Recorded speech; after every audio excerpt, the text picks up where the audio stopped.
for joining me. My name is John Occhi. I'm a realtor with Keller Williams and the Excellence in Real Estate team. I want to thank you for joining me for this second part of a 6-part special video report that I call the Dirty Dozen. Avoid the 12 biggest mistakes that home buyers make.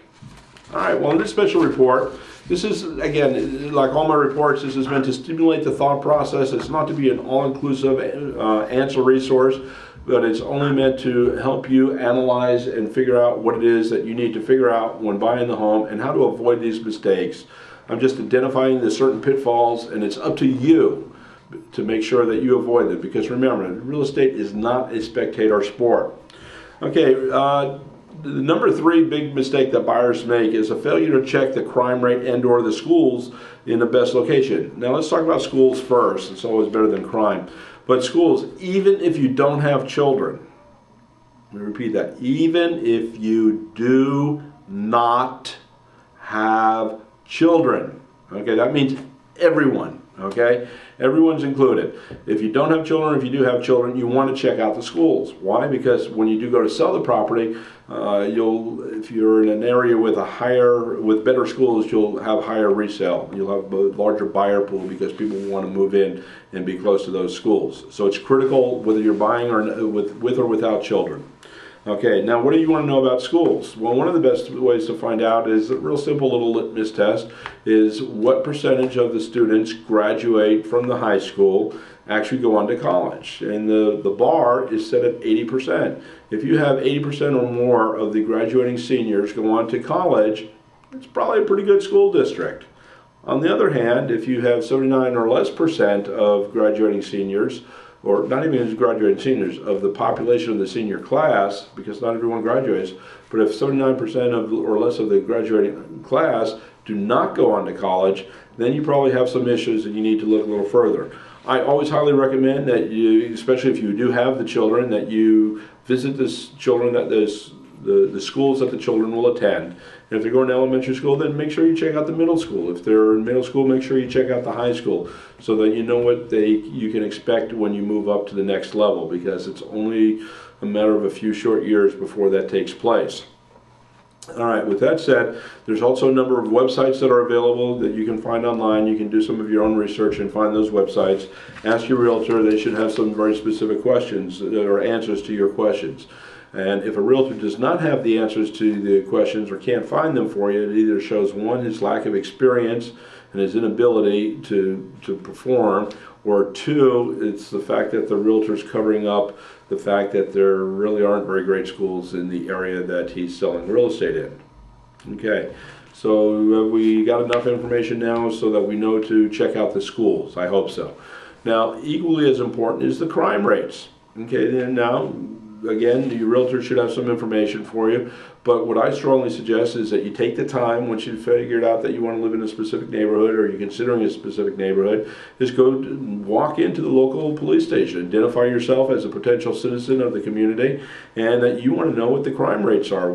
How many calls do they have, how many domestic disturbances, how many burglaries, how many thefts, how many violent crimes there are, how many auto thefts there are, anything else that may or may not be of interest to you is important to find out. And the police have that information available. It's all public information.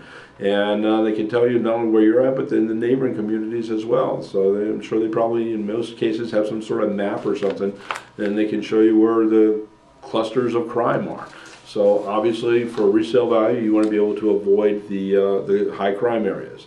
Now, one last note on this topic of crime. There's a website that's gotten a lot of attention, and it's for Megan's Law, which is the law in California that was passed, that we register sex offenders and we make the information available to the public. And it's always a great place to go and look.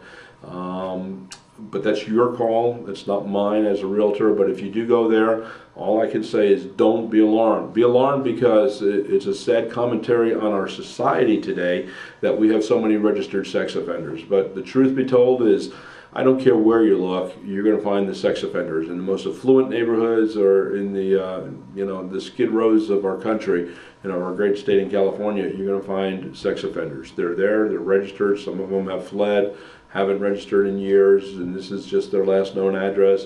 The website will not tell you if they're living next door, across the street, or who they are, or where they live specifically. But you can look at pictures and such.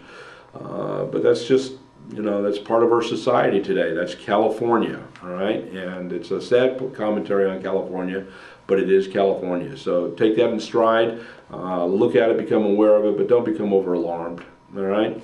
So that's it about schools and crime. Now, the fourth mistake is failing to consider your purchase as an investment. Most home buyers only look at their new home as the place where they're going to raise their family. They're going to plant the cherry tree out back, or maybe it's an avocado tree, whatever the case may be. But they've got it all pictured out. This is where they're going to raise their family. Put the Christmas tree here, and on it goes. And that's great. And that's certainly a very important consideration. But the other thing you need to consider is your home is an investment. It's a very valuable investment. There's a couple things that you need to be able to do, and one of them is to leverage your income, your money, so that you can actually control as much real estate as you possibly can with the least amount of money. And that's what leveraging is all about, and that's the way fortunes are made and wealth is accumulated in real estate. It's controlling as much real estate as possible with the least amount of money. That's the definition of leveraging right there. All right, so what other things are we looking to consider? We're looking, when we purchase a home, that we want a good middle-of-the-road home for the community. We don't want the least expensive, and we don't want the most expensive. The home that, the big house on the top of the hill that sits up there all by itself, that's not going to appreciate the same rate that the middle-of-the-road, middle-class homes do within the communities in town. And the reason being is the buyer pool. There's only so many people who want to live or can afford to live in that big house on the hill all by itself, as opposed to the masses of people who can afford to buy homes near the schools and the parks and the shopping and in the communities, the neighborhoods where you want to live. That's typically where most people want to live, and that's where most people can afford to live. And so your buyer pool is larger, and because you have a larger buyer pool, there's more demand, and because there's more demand, it's going to appreciate greater. Simple economics, supply and demand. So that's one thing to consider. Another consideration is, what was I looking for here? Be careful of communities that are being overbuilt, okay, where there's brand new homes. Okay, don't just think, oh, brand new home, it's going to do great. If there's like about 10 million brand new homes within a 3 square mile area, chances are it's going to take a long time before that has been saturated with buyers, and that there's a good turnaround, and that people are trying to get in, because there's going to be a glutton of homes in that area.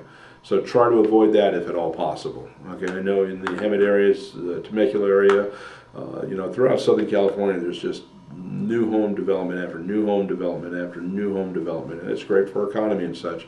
But be careful. Be careful is all I'm suggesting. In any event, those are two of the biggest 12 mistakes, the dirty dozen, and I hope that you'll join me for part 3, where we're going to talk about buying homes with incurable defects is number 5, and number 6, where did number 6 go? Well, we'll be here. All right, so come on back. It's talking about agency, buyer agency, and working with clients and agents and so on. So come on back. My name is John Occhi with the Excellence in Real Estate team. I hope to see you again real soon for part 3 of the 6-part series on the Dirty Dozen, avoiding the 12 biggest mistakes that home buyers make. So again, until next time, make every day a great day, because every one of them is so precious. All right, to you and yours, God bless you. Thanks again.